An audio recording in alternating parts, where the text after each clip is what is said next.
Antoinette, Yes. didn't you have an oral presentation? How did that go? I did, unfortunately.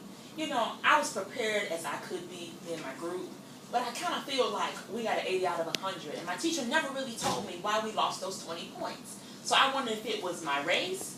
Could it be that we came in on time and we were already set up and he hadn't even got there yet? I don't know what's going on. Where's my 20 points? Oh, you felt like you should have gotten 100? Of course. Were you the only black one in your group, or were the other ones black as well? It was 2 blacks in my group, me and another young lady, but I just really feel like because we were the only 2 blacks in that one group, and even in the whole class, I feel like we were the only ones who got marked down low, because I looked at the other students' grades, and we all live in the same dorm, so we all share information, and they got all the hundreds, and they weren't even as prepared as we were. Yeah, that sounds like discrimination. Have you ever seen or experienced this before? Yes, in other classes I have. Not in all of my classes, but in 4 other classes I have. And I just wonder if it's a common theme. I wonder if it's my race, if they're discriminated against. Because it's just not fair. If I work really hard, especially I know my group was in the library more than anybody else's group. While they were all out partying, we were in the library working hard on our project. And I felt like we really, really got marked down low. And when we went to the instructor to ask him why, he's like, because that's just the grade I want to give you. Do you think this happens to us a lot? That they look at us and like, oh, they're not as smart as everyone else, so that they immediately lower the bar and they don't think that we're going to get higher than that bar that they put for us? I think oftentimes we reach that bar, but the marks that we get lead us to believe that we're not reaching it. So I think in general we need to have those discussions with professors. I even had a discussion with my professor, and even though he said, hey, it's just what I wanted to give you, I still went and talked to not only my chair, but I talked to my dean as well. Because this isn't fair. This particular professor is up for tenure, and I don't think he should be tenured if this is what's happening as far as discrimination in class. And I heard that this happened to another student last semester. Kind of experienced that a little bit. One of my professors, I'll email him, and he won't email me back.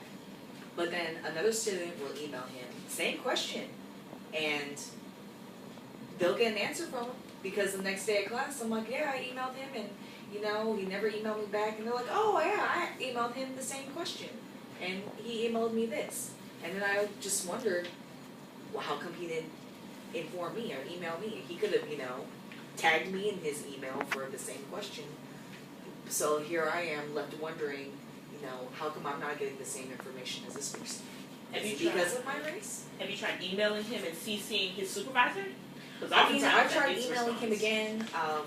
His emails are very late incoming, you know, like by the time he emails me, the assignment is due at 12 o'clock.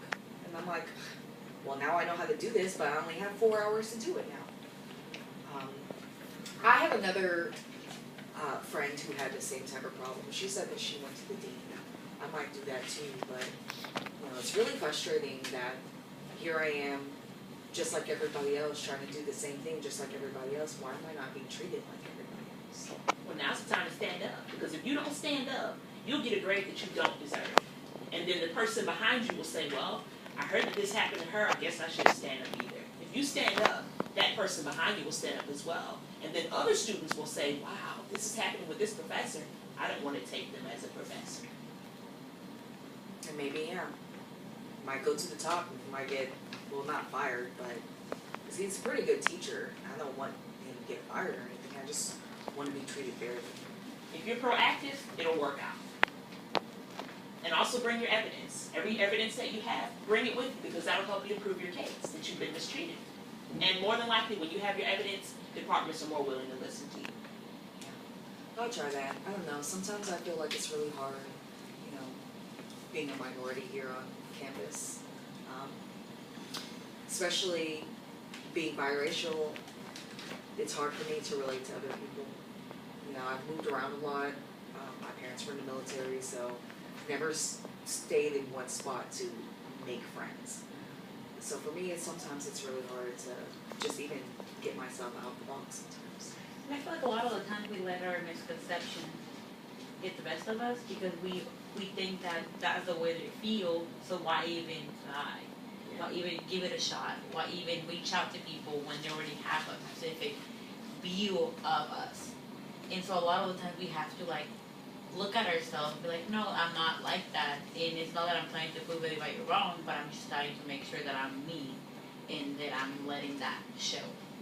So a lot of the time it's just like maybe we didn't prepare as much as we thought we did, but it's just like, oh, like they're discriminating against me because just of all the things that I come with. So I feel like we gotta check ourselves as well. I agree.